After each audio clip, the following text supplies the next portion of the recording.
Nobles frères et sœurs dans le Seigneur, que la grâce et la paix de Dieu demeurent avec chacun d'entre nous. Au nom de Jésus, merci, je me prénomme Venant.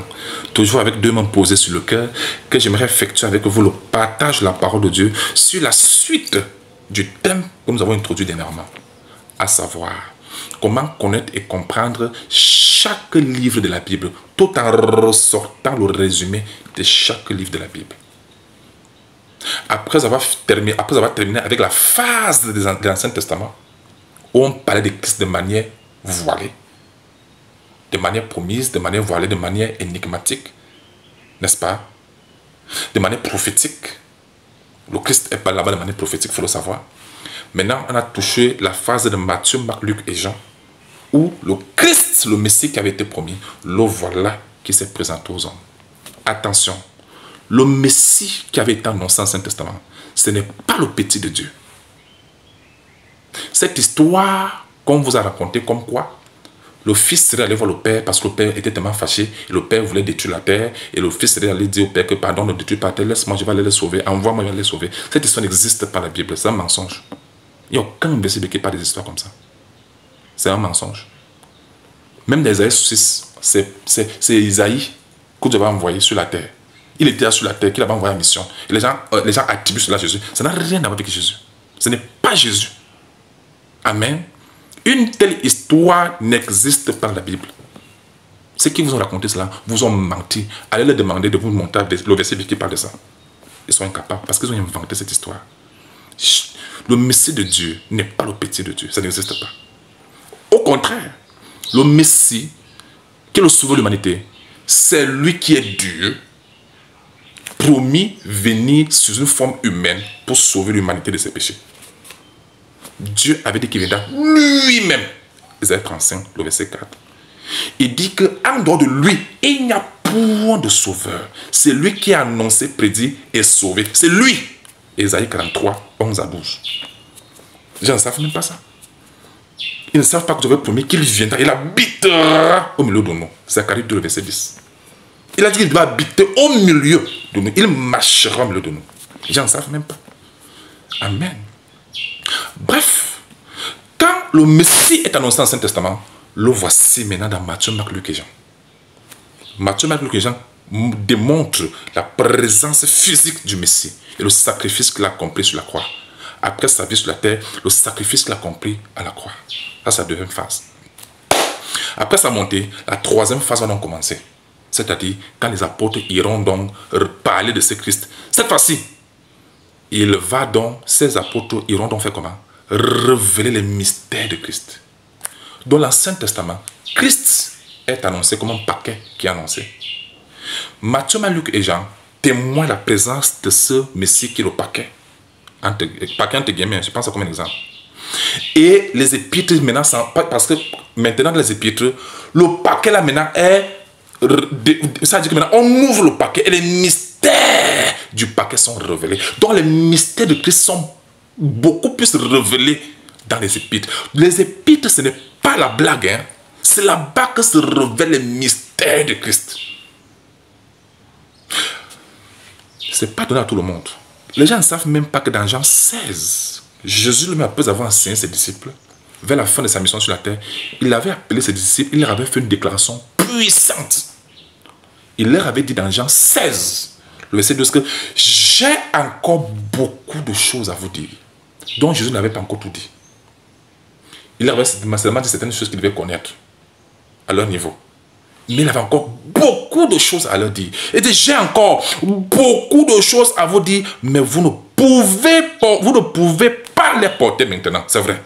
Parce qu'il n'était pas encore converti au Seigneur, parce que Christ n'avait pas encore coulé son sang à la croix et que le péché n'avait pas encore été détruit de la terre. Donc c'est normal qu'il ne puisse pas comprendre cela. Jésus a dit qu'il avait tellement de choses à leur dire. Beaucoup de choses à leur dire, mais il ne pouvait pas les porter.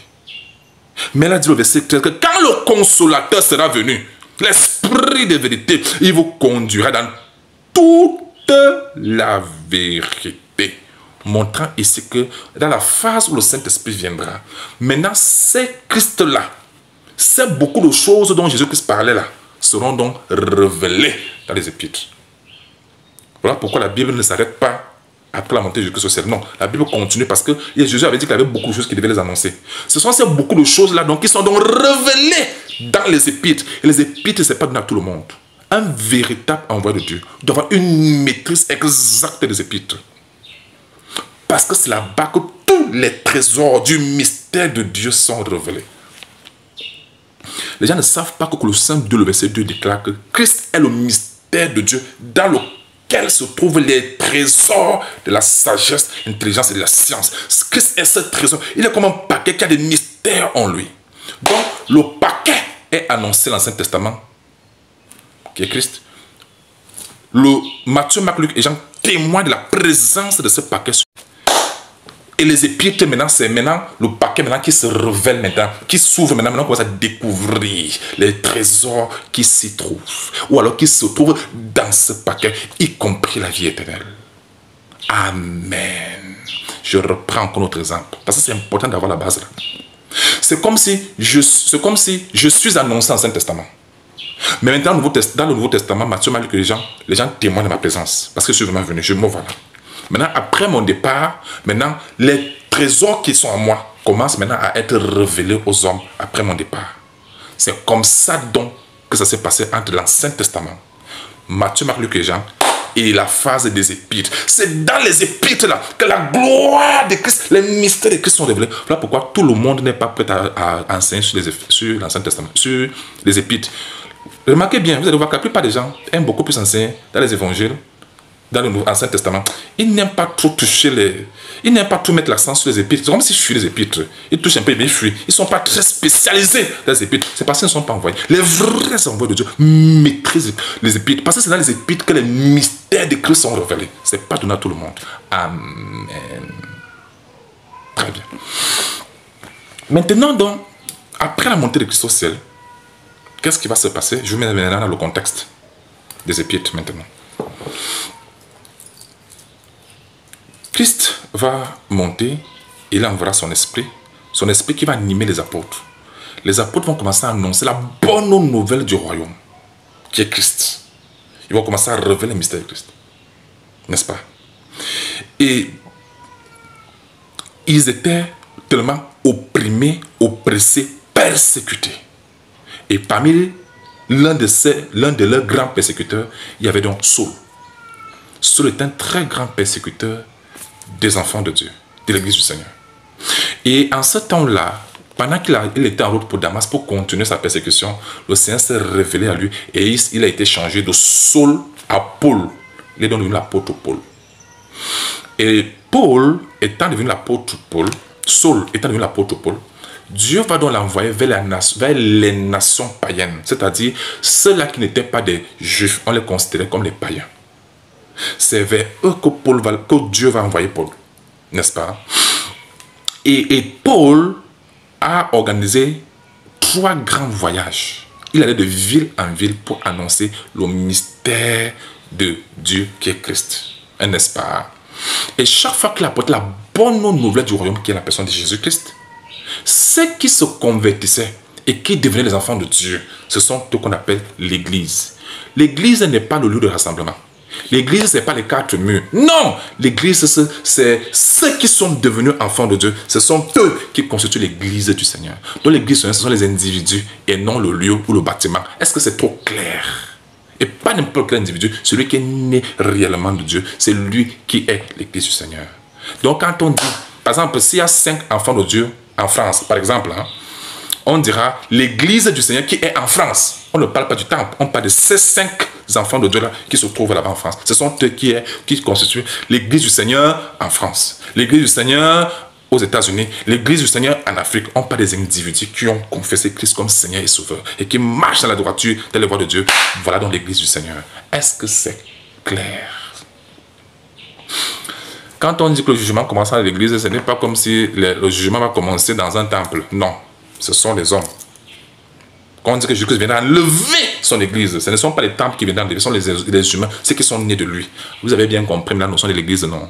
Très bien. Donc ne confondez plus l'église avec les temples et le lieu de prière. Ce n'est pas la même chose. Il y a une différence entre l'église et les temples et le lieu de prière. Ne confondez plus cela. Amen. Très bien. Donc, Paul, maintenant, pendant qu'il allait de ville en ville, n'est-ce pas?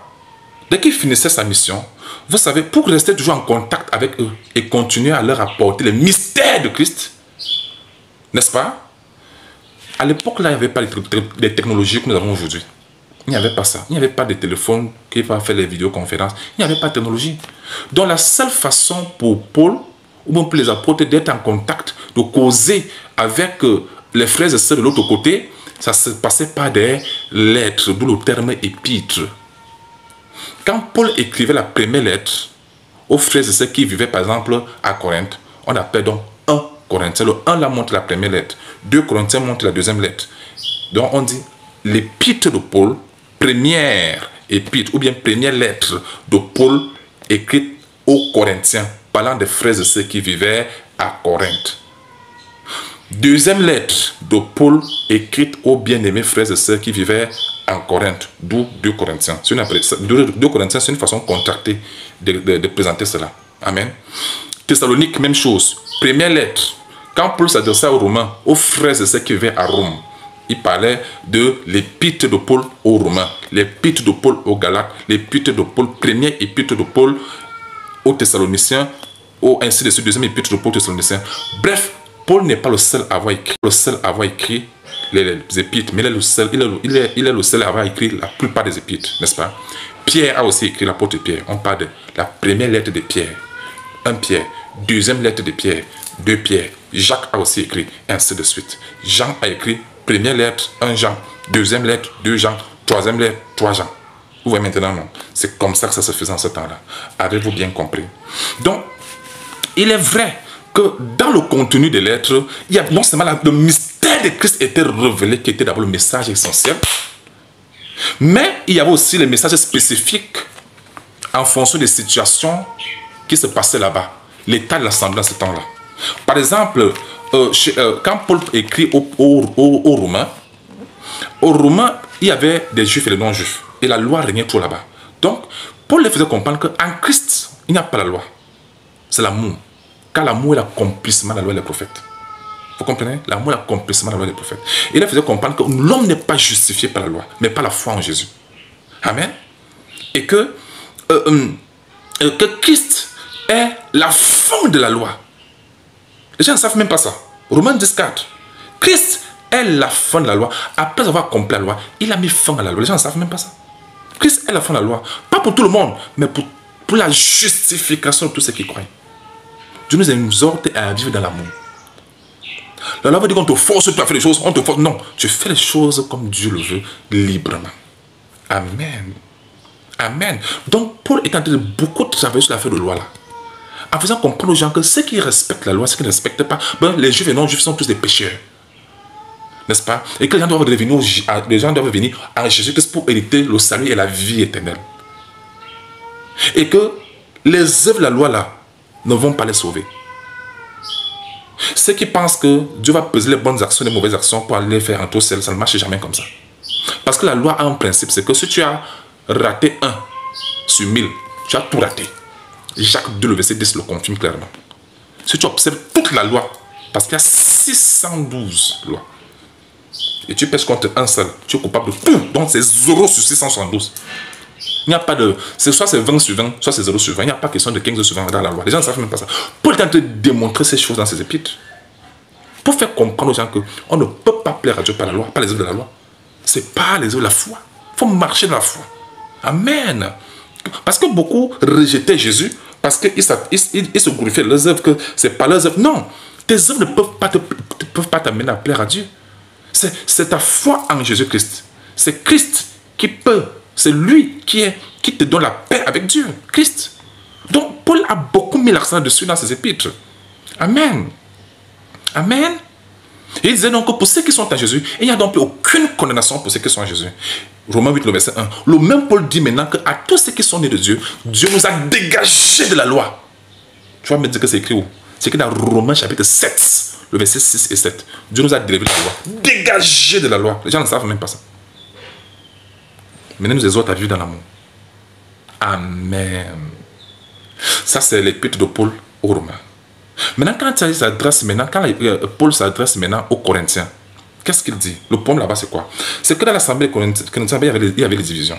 Les gens prenaient les partis pris. C'est qui disaient que non, moi je suis de Paul. L'autre dit que moi je suis de Céphas, c'est-à-dire de Pierre. L'autre dit que non, moi je suis d'Apollos. L'autre dit que moi je suis de Christ et tout ça. Donc il y avait une petite division à ce niveau. Paul maintenant écrit pour ramener les gens à Christ.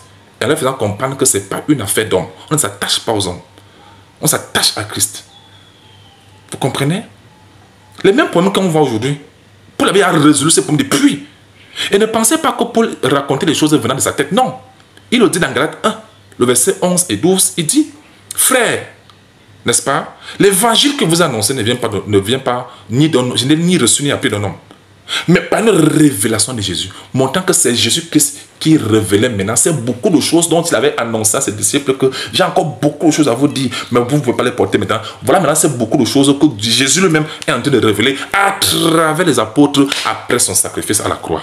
Est-ce que c'est trop clair? Donc maintenant, Paul commence maintenant à ramener les gens à Christ, à ne pas se divertir, à ne pas se dévier, à rester centré sur Christ. Amen.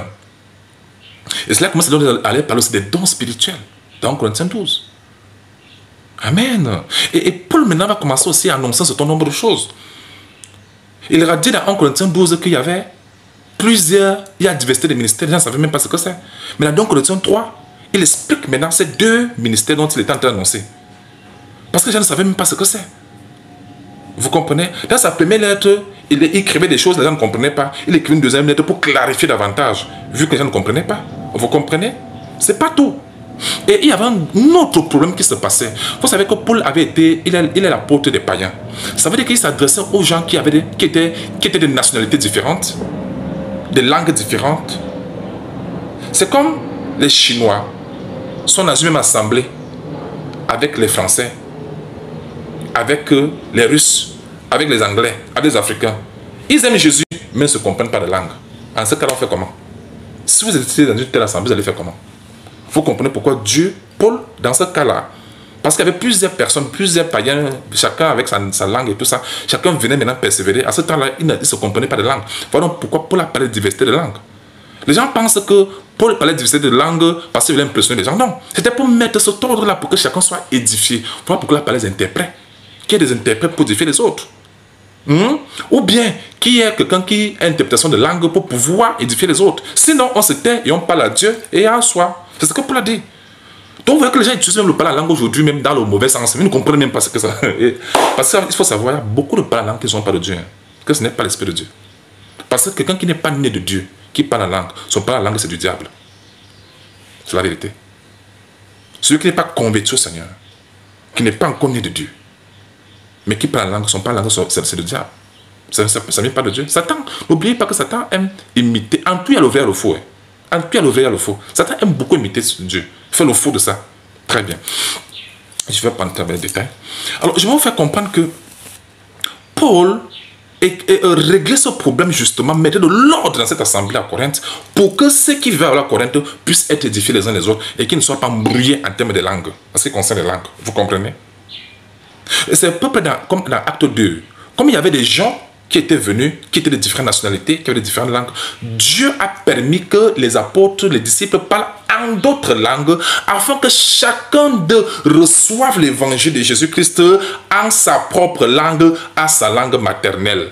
Donc le parler langue, ce n'était pas au hasard, c'était pour pouvoir édifier les autres. Et si ce n'était pas pour édifier les autres, c'était pour que chacun parle à Dieu et à soi-même. On se limite là. Et non plus embrouiller les gens comme on voit aujourd'hui, les embrouiller partout, par-ci, par-là. Non, ce n'est pas comme ça. Ce n'est pas au désordre comme aujourd'hui. Ce n'est pas comme ça. C'était pas comme ça. Et aussi, Paul a aussi parlé de l'enlèvement. Parce qu'il faut savoir, tous les apôtres ont parlé d'enlèvement. Tous les apôtres ont parlé d'enlèvement. Les gens ne savent même pas que là où nous sommes là, nous devons attendre. C'est l'enlèvement que nous devons nous préparer à l'enlèvement. Les gens vont me dire que c'est quoi l'enlèvement? Il y aura toute une étude que nous allons faire là-dessus. D'ailleurs, on avait fait un enseignement là-dessus. Vous allez partir regarder nos anciennes vidéos. Vous allez voir des enseignements sur l'enlèvement. L'avènement du Seigneur et l'enlèvement des vrais enfants de Dieu. Tout ça va se passer en un instant. Au son de la trompette. Les gens ne savent même pas ce que c'est. Très bien. Donc, Paul a aussi parlé de ça.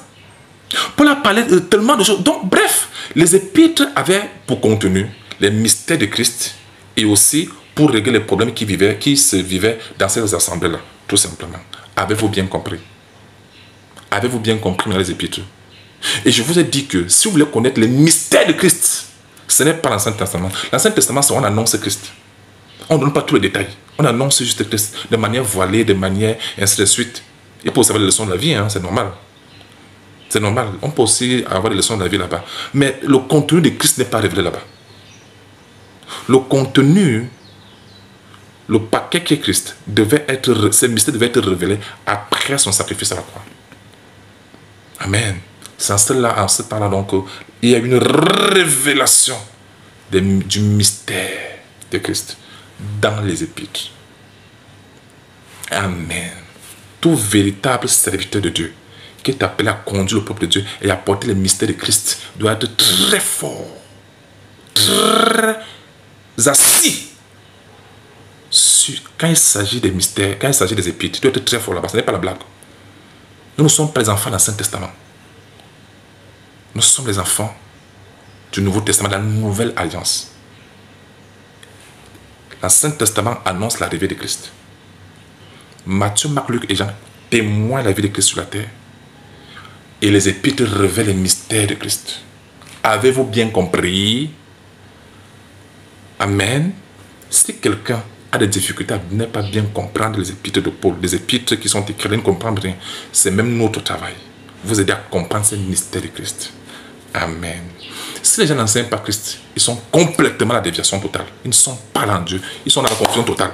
Christ est le message de toute la Bible, de l'Ancien Testament au Nouveau Testament. C'est Christ. Que le Seigneur vous bénisse. Amen.